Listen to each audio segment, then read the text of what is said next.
헤븐리 홈 2023년도 우리 주제의 말씀을 계속 나누고 있습니다. 5번째 주일인데 오늘 여기까지 하고 저희가 이제 누가복음을 다시 보려고 합니다. 송구영신 예배부터 하면 6번째 주제인데요. 우리가 하늘의 사람으로서 이 세상 살면서 이 땅을 하늘같이 사는 천국 같은 그리스도인 되시길 바라고, 하나님이 주신 우리의 모든 처소와 교회와 또 하나님이 주신 아름다운 모든 공동체가 하늘 같은 집이 되시길 축복합니다. 예수님께서 성전을 향하여 가시는 장면이 나오는데, 특별히 복음서, 더구나 누가복음은 예수님의 마지막 십자가 지러 가시는 그 행적을 성전에 집중시켜서 우리의 시선을 끌어갑니다. 이 미술품을 보면은 이제 구도상 이렇게 보다 보면 집중되는 장면이 나오는 지점이 있어요. 시점을 옮겨가도록 하거든요. 오늘 본문이 그런 구조로 되어 있다 생각하는데, 여러분 19장 28절을 보면 예수께서 이 말씀을 하시고 예루살렘을 향하여 앞장서서 가세요. 예루살렘을 향하여 가고 계세요. 그런데 여러분 예루살렘으로 가실 때는 어디서 출발했는가? 19장 1절을 보면 여리고를 들어가셔서 지나서 나가십니다. 그러니까 여리고는 예수님이 가는 곳이 아니에요. 지나가시는 곳이 약간 피드백 납니다.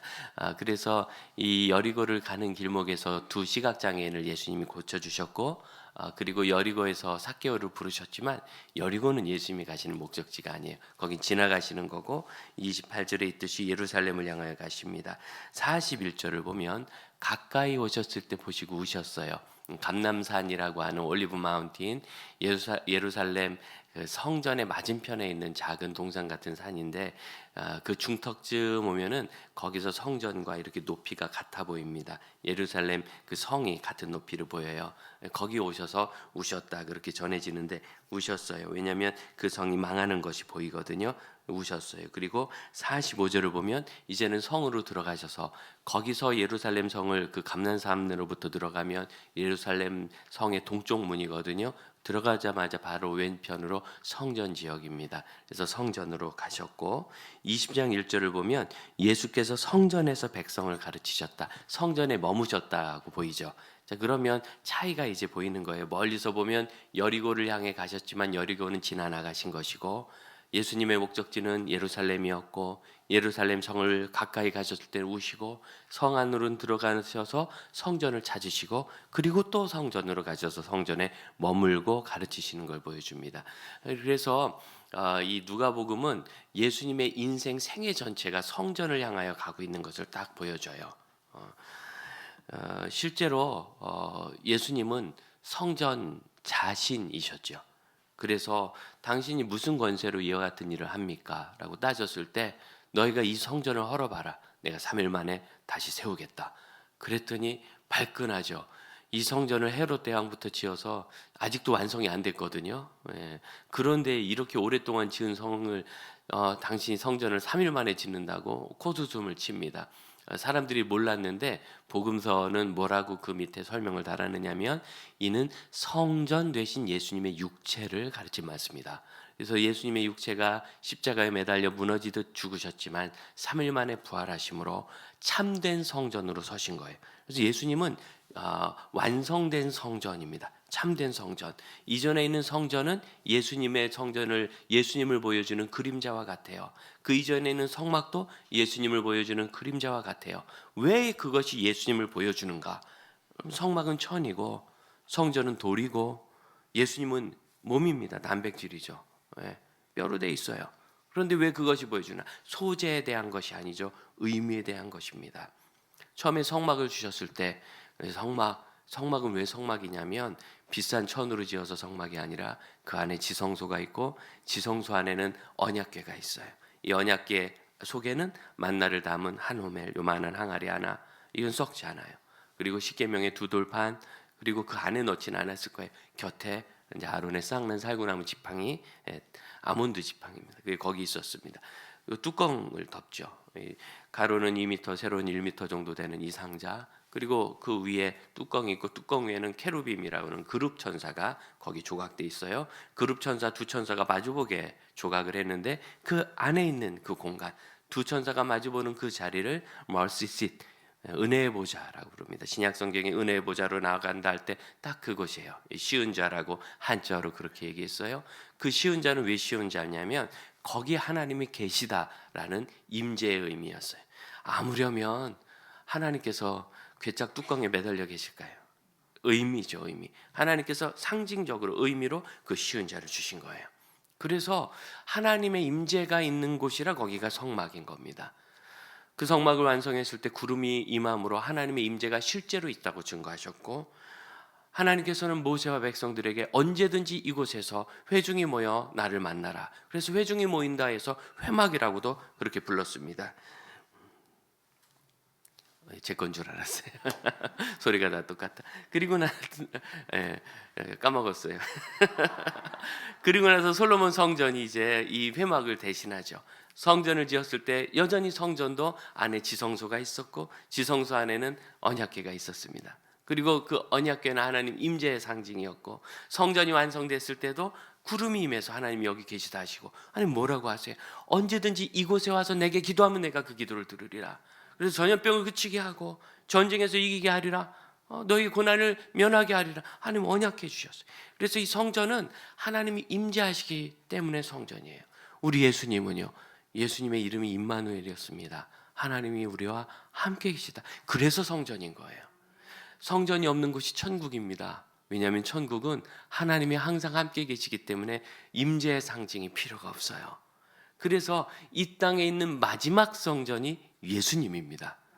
그래서 예수님이 지금 예루살렘을 향하여 가신 건 완전한 성전이 그림자 같은 성전을 향하여 가신 것이며, 그 성전이 무너지고 예수님이 그 새로운 성전으로 서실 것임을, 참된 성전으로 서실 것임을 보여주신 것이며, 그리고 이제 이 신약 시대는 그 성전이 뭐래요?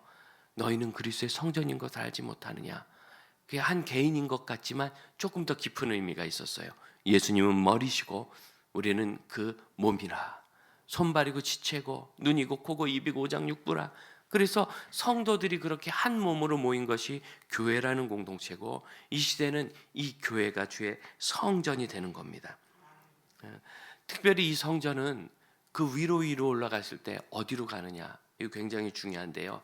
누가복음에 있어서 이 성전을 사실은 누가복음 2장에서 특별하게 보여줘요. 2장 41절 이하에 보면 예수님께서 12살에 부모님과 함께 1년에 한 번씩 예수님의 가정은 예루살렘으로 6월절 예배를 하러 갔었는데, 그때 이제 12살이 돼서 어른이 되니까 너도 가자.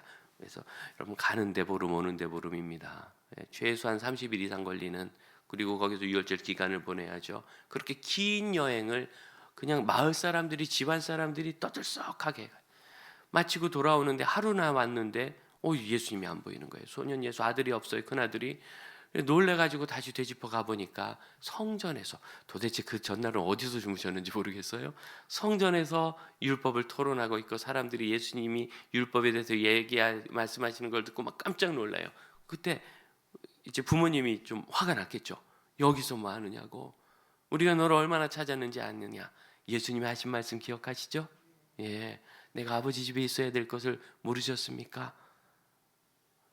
그래서 여기가 내 집이니까 여기 있겠어요? 그럴 줄 알았더니 그 말씀 후에 다시 부모님과 함께 나사렛으로 돌아가셔서 성경에 보면 순종하여 받으시더라. 이 순종하여 받으시더라는 단어는 권위를 그 아래 두다, 그런 뜻이에요. 그 아래 나를 놓다, 내가 이제 깔았다, 뭐 이렇게 얘기하는 단어죠. 예수님께서 그 부모님에게 낮추어서 부모님을 모시고 섬겼다는 거예요. 특별한 일이죠. 내 아버지 집에 있어야 될 줄을 모르셨습니까? 그랬으면 성전에 머물 줄 알았는데 다시 따라오셨어요. 사실 그 당시에 뛰어난 학생들이 율법사들의 제자가 되어 소년기에 그 제자가 되어 집을 떠나는 게 그렇게 드문 일은 아니었어요. 뭐 흔한 일은 아니지만 있을 수 있는 일인데, 그 성경의 흐름으로 보면 예수님이 안 가셨을 것 같은데 가신 거예요. 이것도 또 특별해요. 여기서 예수님은 두 개의 아버지 집을 말하고 있어요. 하나는 육신의 가정의 아버지인 요셉의 집이요. 그래서 그 아버지의 집으로 가신 거예요. 또 하나는 예수님은 하나님 아들이시고 하늘 아버지의 집인 성전에 머무시는 것. 그래서 예수님은 이 두 집을 보여주고 계세요. 여러분, 성전은 예수님이며 그 아버지의 집이며, 그래서 예수님이 하나님을 만난 것이며, 여러분, 그리고 우리에게 있는 집과 또 하나의 집이에요. 이거 히브리서 11장은 정말 놀랍게 말씀하십니다. 히브리서 11장 믿음장 아시죠? 믿음은 바라는 것들의 실상 이렇게 하는. 그래서 믿음으로 살았던 많은 사람들, 뭐 아브라함은 어땠고 노아, 아브라함, 그리고 뭐 다윗 같은 사람들의 이야기 쭉 하고 순교자들의 순교 이야기를 쭉 적어요. 그때 히브리서 11장 14절은 이 사람들은 왜 그렇게 믿음을 가졌느냐? 자기들이 갈 본향을 바라보았다. 본향. 이 파트리스라는 이 단어, 요한복음 4장 40절에 보면 선지자가 고향에서는 환영받음이 없다 했을 때 그 고향이라는 단어가 파트리스예요. 본향이라는 헬라어인데 이 파트리스는 딱 느낌이 그렇죠. 예, 파테르, 아빠에서 온 단어입니다. 조상의 땅이라는 뜻이에요. 예, 파도가 거기서 온 단어고 다 느낌 비슷하죠. 그러니까 다시 얘기하면 히브리서 11장 14절은 이 사람들은 다 자기 아버지 집을 바라보았기 때문에 그렇게 믿음으로 살았다. 그리고 15절 그들이 돌아온 바 본향을 생각하였더라면, 여기서 떠나온 바 본향을 생각하였더라면, 히브리서에 보면 원문에는 본향이라는 단어가 15절에는 안 나와요. 14, 15, 16절 세 절 다 한글 성경은 본향이라는 단어가 나오는데 의미상 그렇지만 헬라어 성경을 보면 15절은 그냥 떠나온 곳이라고만 돼 있어요. 자, 그럼 다시 얘기합시다. 아버지 집을 바라보았기 때문인데 자기 본향을 떠나온 곳은 아니에요. 우리는 본향이 어디예요? 고향이, 아버지 집이 떠나온 곳이죠. 그래서 예수님도 나사렛으로 가는 거예요. 하지만 예수님은 성전으로 가시면서 당신이 떠나오신 나사렛을 영원히 떠나셨죠. 나사렛 사람이라는 건 부른 이름이지 우리는 구세주라 부릅니다. 그리고 16절은 더 나은 본향, 이 더 나은 본향은 더 나은 곳이란 뜻입니다. 더 나은 곳. 제 예수님의 두 아버지 집 보이시죠? 내가 떠나온 아버지 집이 있어요. 떠나온 곳이에요. 그렇지만 더 나은 아버지 집은 하늘의 아버지 집이죠. 천국인 겁니다. 우리도 똑같습니다. 우리는 다 이 세상 출신입니다. 혹시 우주에서 오신 분 계신가요? 다 이 세상 출신이에요. 그런데 여러분, 이 세상은 우리가 영원히 머물 곳 아니며 우리는 더 나은 곳, 아버지 집을 바라보는 사람들입니다. 하늘의 집을 바라보는 사람들이죠. 그 하늘의 집을 바라보는 동안 이 땅에 하늘같이 주신 집이 성전이요 교회입니다.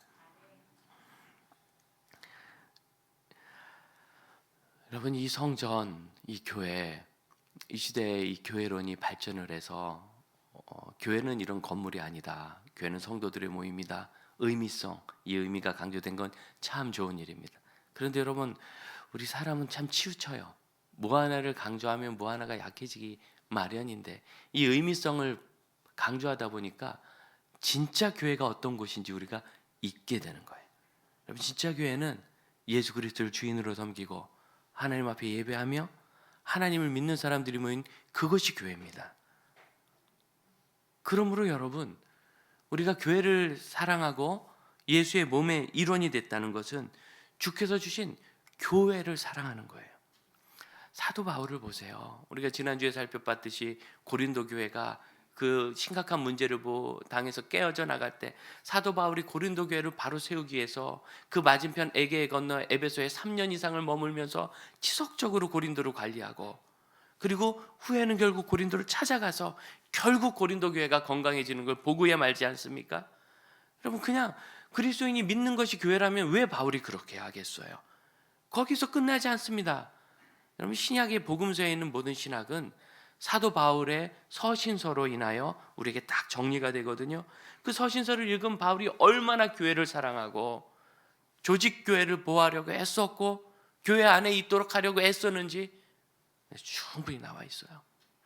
그럼 여러분, 우리가 믿음을 갖는다는 건요, 교회가 가지고 있는 의미성을 약화시켜서는 안 되지만 교회가 가지고 있는 의미성이 전부인 것처럼 생각해서도 안 되며, 믿는 사람들의 고백이라는 것 외에 이 건물과 그 건물에 모이는 성도의 모임, 너무너무 중요한 겁니다. 한동안 교회가 중세교회처럼 너무나 화려한 예배당을 짓고 과하게, 정말 과해요. 그렇게까지 할 필요가 있는가 싶은 부분이 정말 있어요. 그러다 보니까 교회는 건물이 아니고 성도들의 모임입니다. 이런 참 좋은 개혁신학이 강조된 건 맞아요. 그래서 심지어 건물이 없는 교회를 하고 우리는 얻고 그냥 빌려서 쓴다. 그렇게 평생을 목회하신 선배님 한 분이 이 코로나 직전에 건물을 마련하셨어요. 작은 상가를 하나 사셔서 교회로 싹 리모델링하고 지하에 이제 작은 상가니까 이제 우리처럼 지하에 한 100명 정도 들어가는 조그만 공간을 두고 그렇게 하셨어요. 그래서 민망하셨을까요? 이렇게 얘기해요. 도둑놈들도 본부가 있는데 빌렸을 때는 좋은데 그리고 나면 주중에 성도들이 어디에 어떻게 마음을 두지 못한다는 거예요. 그리고 나서 이제 1년 지나서 코로나 때 다시 만났거든요. 그거 없었으면 우리 큰일 날 뻔했다고. 학교 건물을 빌렸었는데 학교가 코로나로 문을 딱 걸어 잠근 거예요. 갈 데가 없어지는 거예요. 이 작지 않은 공동체가. 그거 없었으면 큰일 날 뻔했다고. 그래도 그 지하에 100여 명 들어가는 공간이 있으니 거기서 촬영해서 영상 예배도 할 수 있고 올 수 있는 사람은 오고 그렇게 된 거예요. 또 다른 교회는 건물 없이 성도들이 2,000명 넘게 부흥했어요. 계속 있어 다녀요. 담임 목사님을 만났는데 이제 교회가 커지니까 어떻게 건물 한 칸을 건물 통째로 빌려주는 새는 거의 없잖아요. 한 칸을 여기저기 빌리다 보니까 교회가 한 블럭이에요, 블럭. 사무실은 여기 있고 교육관은 저기 있고 본당은 저기 있고 난리가 아니에요, 난리가. 그런데 제일 심각한 건 뭐냐? 1년에 월세만 30억이에요. 그렇죠, 여러분. 서울 시내에서 세 얻어보세요. 2,000명이 쓸 만한 교회 공간 총 연건평 4,000평은 있어야 되거든요. 안 갖는다는 게 교회인 줄 알았는데 그게 아닌 거죠. 그리고 가진 것이 아니라 교회가 가지고 있는 정말 중요한 건강한 기능을 돌아보지 않은 거예요. 여러분, 예수 사랑하는 게 뭡니까? 여러분, 예수님을 어떻게 우리가 볼 수 있어요? 교회에서 보지 않습니까? 중학교 3학년 때 처음 예수님 만나고 교회 가는 게 얼마나 좋은지, 금요일이 되면 내일 토요일 오후에 학생부 모임이 있으니 내일 교회 갈 수 있구나. 물론 내가 언제든지 가면 가겠지만 거기 빈 건물보다도 성도들이 우리 학생부 다 해도 5명밖에 안 됐지만 5명이라도 만나는 그 모임, 내일 내가 교회 가는구나, 그렇게 기대가 되고, 고등학생이 되니까 목사님이 우리 같이 청소하자. 그래서 학생부 예배 마치면 한 4시쯤부터 해서 1시간 정도 다 같이 예배당 청소를 하면서, 그때 이제 청소를 하려고 그랬는지 청소하려면 사람이 필요하잖아요. 많이 부흥했어요. 한 10명 됐어요. 같이 청소하면 그렇게 행복했어요. 그리고 나서 수요일 날 7시 그때 수요예배 흔히 했지 않습니까? 그 1층에서 늘 예배를 드렸는데 1층 교육관 마룻바닥에 제가 셌던 기억이 나요. 한 230개쯤 되는 방석. 제가 그걸 다 급하니까 와서 쭉 깔면서 얼마나 행복했는지. 처음에는 1시간이 걸리더라고요. 방석이 이게 의외로 줄을 안 맞추대. 그래서 삐뚤빼뚤하게 깔다가 다시 맞추고 한 1년 까니까 익숙해져서 막 10분이면 깔아요. 던지면 제자리로 가요. 그걸 다 깔아놓고 그 뒤에 이제 딱 서면 성취감이 있잖아요. 이 청소년이 옛날 예배당 다 못생겼지 우리가 얼마나 부자여서 80년대 화려한 예배당이 있습니까? 그냥 건물 하나 있으면 감사하고 추워도 감사하고, 이렇게 방석을 쭉 200개 넘게 깔고 저 맞은편에 이제 강단이, 그 옛날식 강단이 딱 있고 보이면 그렇게 마음이 행복하면서 거기 누가 보이느냐? 우리 성도들이 보이는 거예요. 네? 우리 권사님이. 여러분, 옛날에 우리가 교회 어떻게 갔어요? 정말 감당할 수 없는 우리 삶의 무게를 가지고 우리 아이가 공부를 어쩌다 잘해가지고 대학을 간다는데 하나님, 우리 등록금이 없어요. 집주인이 월세를 올려달라는데 하나님, 이거 어떡해요? 갈 길거리 남게 생겼어요. 아픈데 어디가 아픈지 몰라. 왜? 병원에 안 가니까. 그럼 전 국민 의료보험 되니까 우리 병원 다녔지. 옛날에는 병원 쓰러질 때까지 안 갔잖아요. 병원 가면 비싸다고. 심지어 쓰러져가지고 실려가면서도 나 안 간다고. 병원 가면 돈 많이 나온다고. 우리 그러지 않았습니까? 얼마 오래전도 아니에요. 그리고 아프긴 아픈데 어디가 아픈지도 모르고 겁은 나고, 하나님, 나 병원 갈 돈도 없고 나 아프면 우리 가족 돌볼 사람이 없어요. 정말 그런 절실한 마음을 가지고 우리가 거기 왔는데, 거기 앉아서 그렇게 아버지를 찾는,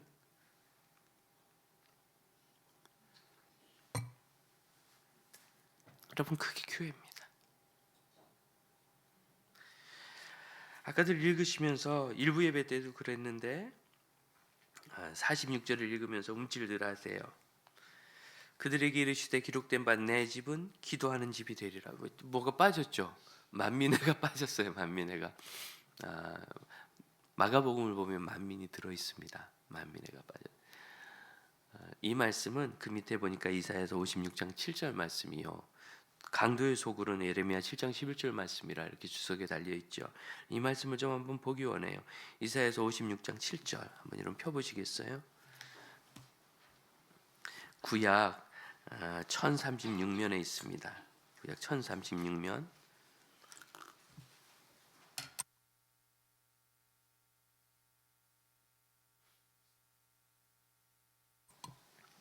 이사야서 56장 7절 제가 읽어드릴게요. 내가 곧 그들을 나의 성산으로 인도하여 같이 한번 읽어볼까요? 기도하는 내 집에서 그들을 기쁘게 할 것이며 그들의 번제와 희생을 나의 제단에서 기꺼이 받게 되리니 이는 내 집은 만민이 기도하는 집이라 일컬음이 될 것이라. 여기 나오네. 만민의 기도하는 집이라. 근데 여러분 잘 보세요. 기도만 나와요. 나의 성산으로 인도하여 기도하는 내 집인데 번제와 희생을 나의 제단에서 기꺼이 받게 되리라. 번제와 희생 뭐죠? 구약 제사, 신약의 예배예요. 우린 만민의 기도하는 집이 기도하면 되는 줄 알았더니 예배하는 집인 거예요. 여러분 이 기도는 그냥 내가 가서 기도하는 기도원 같은 기도가 아니라 이 교회는, 이 성전은, 하나님의 집은 예배하는 집이고 예배 안에서 기도를 말하는 거예요. 예배 안에서 기도. 56장 1절을 보면 구원에 대해서 말씀하십니다. 이 이사야서는 하나님 앞에 죄를 지어 징계받은 이스라엘이 쫑딱 망하고 아직 안 망했어요. 앞으로 망할 거예요.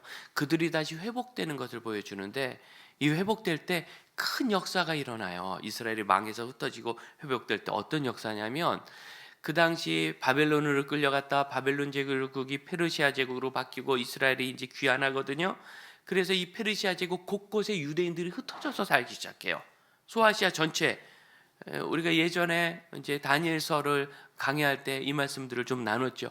소아시아 전체 터키 땅까지 막 흩어져 살아가지고 바벨론 지역하고 북부 아프리카까지. 그래서 이 페르시아 제국의 통일성 속에서 이후로 예수님의 복음이 흘러갈 수 있는 로마 제국이 기틀이 놔져요.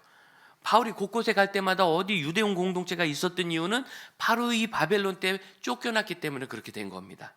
참 놀라운 일입니다. 이 200년 후에 그런 복음의 길이 열리는 거죠. 그래서 그때 회복되면서 이방인들이 들어올 거예요. 2절을 보세요. 안식일을 지켜 더럽히지 아니하며. 보이죠? 주일 지키라는 얘기입니다. 주일 지키라. 어떻게? 더럽히지 말고 지키래요. 빼먹지 말고 지키라고 하지 않고 더럽히지 말고 지키라는 걸 이해하시겠습니까? 빼먹으면 없지만 더럽힌 건 있는데 더러운 거예요. 그럼 우리가 주일 성수를 하는데 이 주일이 있는데 더러운 주일은 어떤 주일입니까? 제 표현이 아니라 성경에 있는 표현이잖아요. 안식일이 더러워질 수 있다고. 참 입에 담기도 민망합니다. 우리가 사랑하는 이 주일이, 이 예배가 더러울 수 있다니. 언제 그렇게 됩니까? 3절 보세요. 여호와께 연합한 이방인은 말하기를 이방인이 여호와께 연합하는 일이 생깁니다. 말씀드렸죠. 이 바벨론 포로로 잡혀가는 것을 통하여 이방인이 여호와의 이 말씀과 여호와 종교를 알게 된 거예요. 구약의 유대교를. 그래서 이방인이 연합해요. 그런데 이방인이 배보니까 유대인들은 옛날부터 이 말씀을 지키고 안식일을 지키고 계명을 지키고 살아왔는데 자기들은 뭐 우상 숭배하고 뭐 우상이 또 얼마나 험합니까? 심지어 자기 자식을 죽여서 제사 지내는 우상까지 있는데요. 이렇게 험한 우상을 섬기던 사람들이라 열매가 없어요. 뭐라고 하느냐면 3절 중간에 그의 백성 중에서 고자도 말하기를 나는 마른 나무라 하지 말라. 참 표현이 죄송합니다. 나는 생산이 없다. 이건 이제 은유적인 표현이죠. 나는 아무런 잉태할 게 없다. 소사물이 없다는 거. 하나님 앞에서 나는 아무리 유업이 없고. 왜냐하면 이 구약성경 유대인 중심으로 기록되니까 이방인 들어갈 틈이 없는 거예요. 그런데 하나님께서 그렇게 말하지 말라. 그렇게 말하지 말라. 4절 여호와께서 말씀하실 때 안식일을 지키면 내가 기뻐하는 일을 선택하면 나의 언약을 굳게 잡는 고자들에게는 그래 너희 맞다. 너희는 생산물이 없는 이방인 맞다. 그런데 안식일을 지키고 내 말을 따르면 5절 같이 한번 읽어봅니다. 내가 내 집에서 내 성 안에서 아들이나 딸보다 나은 기념물과 이름을 그들에게 주며 영원한 이름을 주며 끊어지지 아니하게 할 거며. 여러분, 이 약속이 어디부터 나오죠? 안식일부터 나오는 거예요. 곧 주일 성수부터 나오는 거예요. 주일 성수부터. 6절 또 나옵니다. 여호와 연합하여 그를 섬기며 여호와 이름을 사랑하며 그의 종이 되어 무엇을? 안식일을 지켜 더럽하지 않아. 여러분, 이 만민의 기도하는 집이란 말은 주일에 예배하는 집이란 뜻입니다. 지금 여기 나오잖아요. 이게 그냥 우리가 기도하면 기도집이구나 한 줄 알았더니 아니요. 주일 예배 없는 기도는 그게 기도가 될 수 없으며 주일 예배에서 하는 그 기도가 진짜 기도며 그렇게 예배한 하나님의 자녀들이 하는 기도. 여러분, 여호와께 연합한 이방인 누구예요? 우리입니다. 우리예요. 우리 바로 이방인들. 우리의 연합은 어디에 있어요? 예배에 있는 거예요. 예배, 주일 예배. 10년도 더 된 이야기인데 젊은 CCM 하는 친구들이 그 인공위성이라고 합니까? 아카펠라 그룹. 그 그룹이 불렀던 노래가 있어요. CCM을 해요. 그 사람들이 이름 바꿔가지고 맛을 잃은 소금인가 뭐 제목이 그랬어요. 빛을 잃은 빛인지 맛을 잃은 소금인지 아직 잃어버린 건데 그런 가사가 있어요. 다음 주는 바캉스를 가오니 주여 해변에 임하소서. 그때는 우리가 부를 때 깔깔깔깔 웃었어요. 설마 그러랴. 근데 정말 그런 일이 생기더니 이제는 코로나 때 아주 자기 편의대로 주일 지키는 걸 당연히 여기. 오늘은 내가 여기가 편안히 주의 여기로 임하시고 어차피 제가 교회잖아요. 나 예수 믿잖아요. 다음 주는 저희가 편안히 거기 임하소서. 내가 캠핑장 가니 숲속에 임하소서. 예수님도 숲속에서 기도하셨던데 말은 잘 갖다 붙여요. 여러분, 뭔가 안식일이 지저분해진 것 같지 않습니까?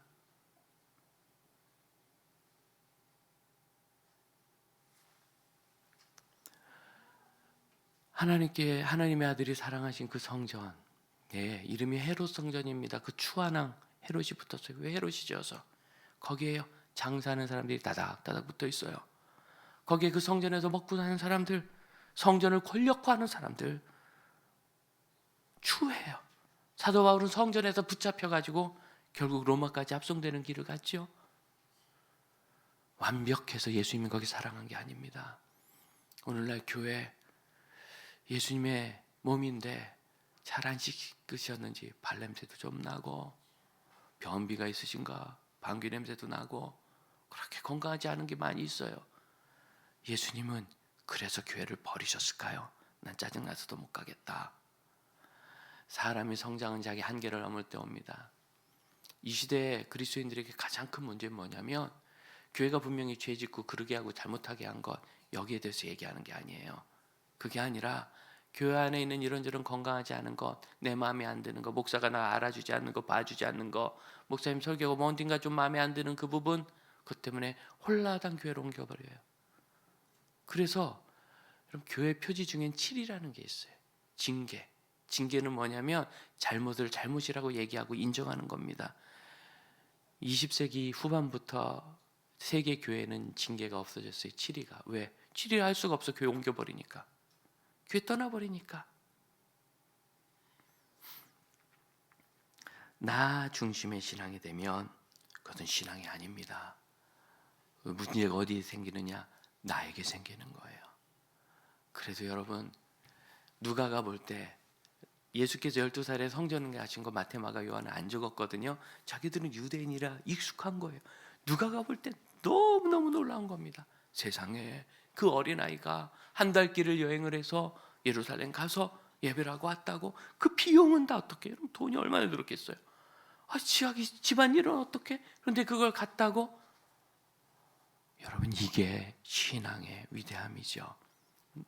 우리가 어려서부터 아이들이 교회 안에 있어야 될 이유가 뭡니까? 사실은 우리가 교회 안에 있는 것이 어색하고 어렵죠. 왜? 친한 사람이 없으니까. 수련회 가자 하는데 못 가겠어요. 뭐 아는 사람도 없고 그분과 같이 있는 게 불편한 거예요. 그러니까 쓱 피해요. 그러면 우리 아이도 피하죠. 그럼 끝나는 거예요. 그냥 다 없어지는 거예요. 지금 청소년부 아이들이 많이 부흥했습니다. 말씀드렸듯이 수련회 60명 이상 가게 하겠다. 야, 60명이라는 숫자가 있다는 게 놀랍습니다. 어떻게 됐는가?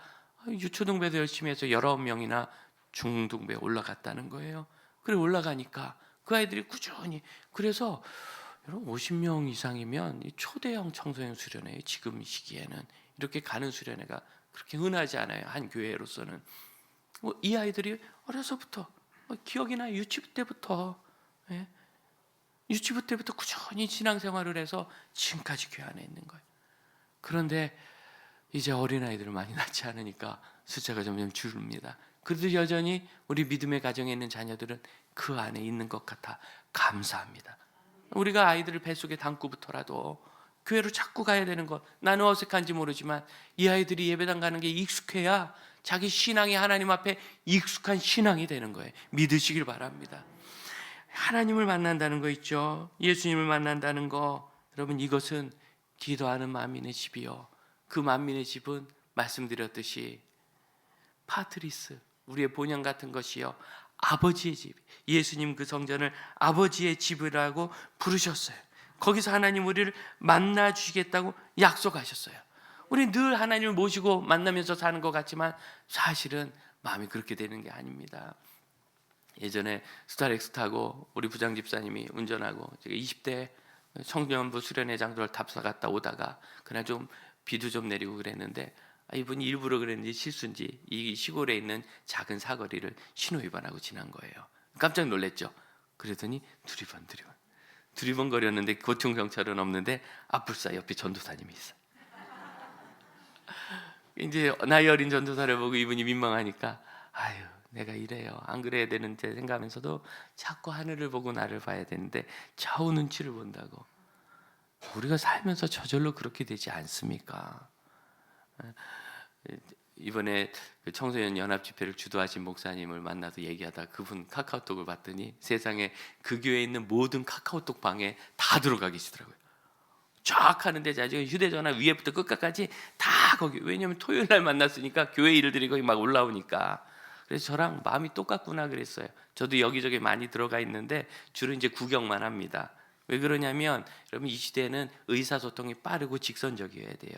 사회가 복잡해서 그래, 옛날 같지 않고. 그래서 옛날에는 교회 뭐 얘기할 거 있어도 전도사님 만나서 얘기하면 전도사님 부목사님 얘기하고, 부목사가 담임 목사 얘기하고, 담임 목사가 또 부목사 얘기하고, 이런 아주 골치 아픈 과정을 거쳤죠. 좀 권위주기적인 게 있었죠. 지금 그렇게 하면 안 돼요. 왜냐하면 사회가 너무 복잡해서 의사소통이 꼬여요. 그냥 할 말 있으면 직접 하면 돼요. 저는 주중에 한 번씩은 꼭 카페에 내려와도 있고, 그리고 언제든지 우리 성도들은 담임 목사에게 전화도 할 수 있고 만날 수도 있다고 그렇게 말씀을 드립니다. 통화는 조금 늦게 될 수 있어도 꼭 연락을 합니다. 우리 성도들 이름이 전화기 뜨면 그렇게 반가워요. 그렇게 하죠. 그래서 이렇게 부서에서 얘기되는 게 목사한테 이렇게 올 때 거쳐 오면은 시간도 없고 그럴 필요 없어요. 그냥 저도 슬슬 그냥 곁는 질로 익어요. 제대로 보지도 못하고. 그렇게 하면서 알아가는 거죠. 근데 말이죠, 그런 분이 있었대요. 목사님 우리 단톡방에 오시면 곤란한데, 목사님 계시면 얘기할 때 불편하대. 여러분, 목사가 봐서 불편할 메시지는 올리면 안 되는 겁니다. 목사님 보면 민망한 얘기는 거기 안 올리면 돼요. 뭐 예를 들어서 목사님이 잘생기셨는데 이런 얘기는 뭐 조금 다르겠지만 그건 말고 있죠. 목사님 보면 민망한 거. 왜? 그럼 거기 하나님 계시잖아요. 목사와 비교할 수도 없는 하나님이 거기 계시잖아요. 그런데 우리는 눈에 보이는 목사님 없으면 얘기가 편해. 목사가 있으면 좀 어려워. 아니 그 위대하신 우리 아버지께서 거기 계신 건 안 어려워요? 알지만 그게 잘 안 돼요. 우린 연약하기 때문입니다. 그게 잘 되면 정말 성자만큼 성숙한 거지요. 그래서 하나님 우리에게 성전을 주신 거예요. 하나님 만나라고. 거기서 우리가 하나님을 만나면 내가 하나님 아들이구나. 거기서 예배하면 아버지께 내가 예배를 드렸구나. 거기서 기도하면 아버지가 나를 만나 주시는구나. 여러분 우리가 얼마나 많이 성전에 나가 기도하며 예배함으로 하나님을 만났습니까? 지난주에는 이 말씀을 묵상하면서 기도하면서 막 생각이 막 나고, 내가 제일 행복했을 때 저는 교회 청소했을 때, 그래서 원하는 사람은 토요일 날 오후 몇 시에 만나서 다 같이 청소합시다. 그러고 싶었어요. 안 할게요. 걱정하지 마세요. 근데 새 가족이 가끔 오세요. 아주 드물진 않아요. 가끔 오늘 청소 안 해요? 이전교회에서 늘 토요일마다 청소했으니까 이제 교회 등록하고 나도 이 교회 사랑하기 위해서 청소하러 가자. 묻지도 않고 온 거예요. 묻지도 따지지도 않고. 재밌는 일이죠. 정말 그런 일이라도 하고 싶어요. 우리가 교회 사랑하는 걸 자꾸 잊으니까. 마음만 있으면 되는 거? 그러면 아니죠. 마음만 있으면 지난 명절에 어떻게 지냈는지 모르겠어요. 이제 코로나 끝났는데 습관되니까 아예 부모님 만나러 안 가요? 그냥 돈으로? 아니요. 그 마음만으로는 안 되는 거예요. 돈도 보냈는데요? 아니요. 가서 얼굴을 보여야죠. 관계.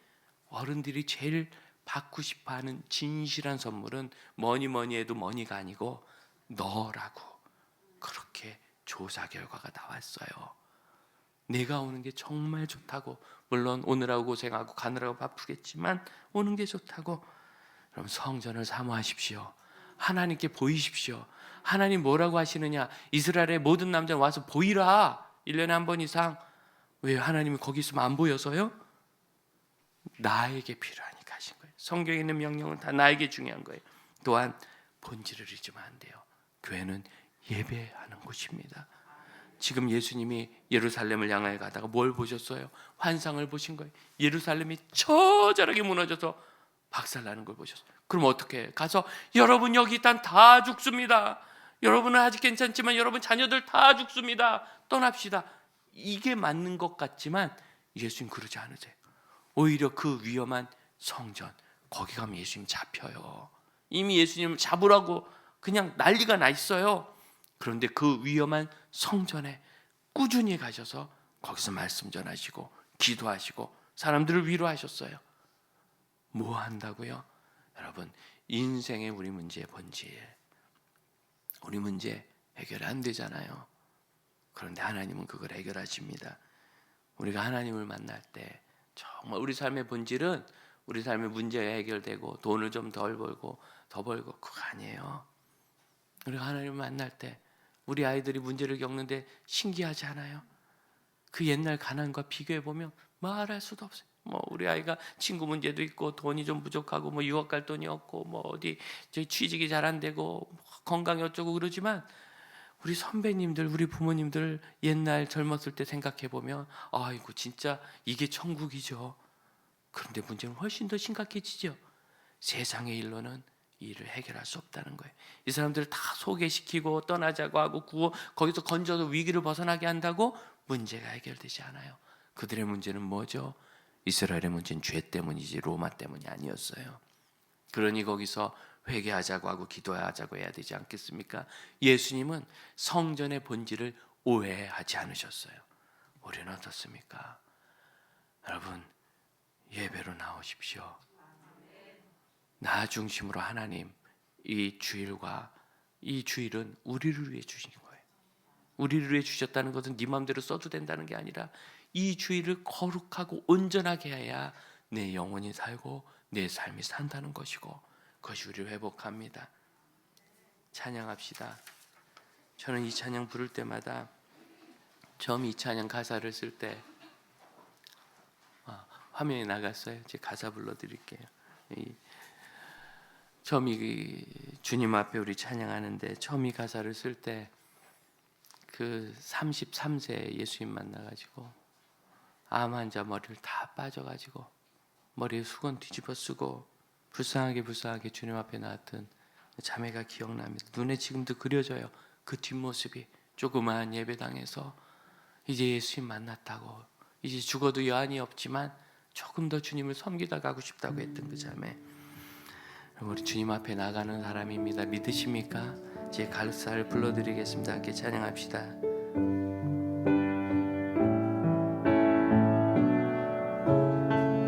나를 만지시는 주님 앞에 무릎 꿇고 나아갑니다. 나를 만지시는 주님 앞에 무릎 꿇고 나아갑니다. 내 모든 것을 내려놓고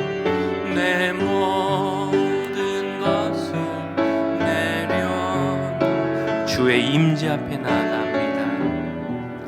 네, 누가 찬양을 좀 같이 불러줘야 제가 가사를 부르겠는데요. 성령님 사랑합니다. 성령님 사랑합니다. 주님만 바라봅니다. 주님만 바라봅니다. 은혜의 손에 이끌려 은혜의 손에 이끌려 내 영 주만 따라갑니다. 주만 바라봅니다. 네, 함께 기도합시다. 주님 앞에 나간다는 마음이 사라진 지 너무 오래되지 않았습니까? 내가 집에 안방 구석에 있으면서도 주님 앞에 나간다고 그렇게 생각하지 않았습니까? 내 마음은 맞지만 여러분, 그 주님을 불러온 건 아니에요. 이스라엘 너희 남자들아, 너희 있는 곳에 내가 가겠다. 당연히 하나님 임마누엘이시며 언제나 우리 함께 가셔서, 내가 저 새벽 날개치며 먼 섬에 있어도 주님 거기 계신 건 맞지만 하나님은 너희가 여호와 앞에 보이러 와야 된다고 말씀하십니다. 나아가야 합니다. 우리가 주님의 교회 사랑하는 것 잊지 않았습니까? 여러분, 교회를 사랑하는 것이 나를 살리지 않습니까? 여러분, 이 교회를 사랑하는 것, 그것 때문에 우리가 지금까지 이렇게 살아왔지 않습니까? 그리고 우리가 영원한 본향을 바라보는 그 일이 여기 있지 않습니까? 몸된 교회, 예수님의 몸인 교회 존중하며 사랑합니다. 또한 이곳에서 기독하며 우리가 예배의 본질을 잊지 않기를 원합니다. 우리 합심하여 기도합시다. 오 아버지, 오 아버지, 저의 마음이 하나님 앞에 있으며 이 앞에 보이려 나올 줄 알게 하여 주시고, 우리 중심으로 우리 편의로 하나님을 옮기지 말게 하여 주시며, 그 의미성이라는 달콤한 유혹에 빠져서 그 형식과 모양이라는 참 중요한 우리 연약한 인생을 바르게 세우는 그 의식에서 벗어나지 않게 하여 주옵소서. 예배 모든 순서를 저희를 위하여 주시며, 이 주일 이 안식의 날을 저희를 위해 주시며, 하나님의 이름을 위하여 주셨으니 주를 위하여 주신 이 일을 주님을 위하여 따라갈 수 있게 하여 주옵소서. 하나님 기뻐하시는 것을 이 시대도 이루며 살아가며 하나님 뜻을 세워갈 수 있도록 도와주시옵소서. 오직 주님을 사랑하는 그 마음, 주님을 바라보는 그 마음이 저에게 있어 주께 영광 올려드리게 하여 주옵소서. 주님 감사합니다. 우리 자리에서 2절 말씀, 이 자리에서 일어나 2절 찬양 함께 합시다. 진심으로 저의 영혼과 몸을 고쳐주옵소서. 나를 고치시는 주님 앞에 믿음으로 나갑니다. 내 약한 몸이 주를 볼 때 주의 임재 속에 회복됩니다. 성령님 사랑합니다. 주님만 바라봅니다. 은혜의 손에 이끌려 내 영 주만 따라갑니다.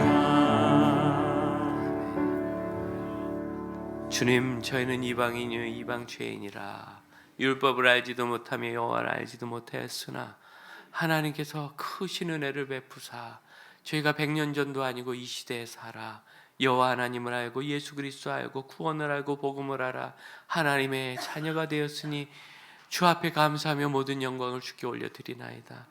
또한 저희가 우리 하나님의 자녀들에게 연합되도록 주의를 주시고 예배를 주시고 성전을 주시며 기도하게 하시며 공동체를 주셔 사랑하고 주를 배우게 하시니 감사합니다. 이 연약함 앞에 저의 마음을 쏟아 다 못 박히는 주님을 버리고 돌아갈 때 그 주님을 끝까지 따랐던 여인들처럼, 그 주님 죽으신 시신을 받아들였던 요셉처럼 두려워하지 않고 하나님 앞에 나아갈 수 있는 사람 되게 하여 주시고, 언제든지 주님을 사랑하고 그 발을 씻음으로 인하여 주의 몸된 교회를 사랑하고 그 약점을 씻음으로 말미암아 주님 사랑하시는 그 교회를 사랑하고 그 공동체를 세움으로 말미암아 예수를 만나고 하나님을 만나며 언약 백성으로 서며 믿음의 가문을 이루어가게 하여 주옵소서.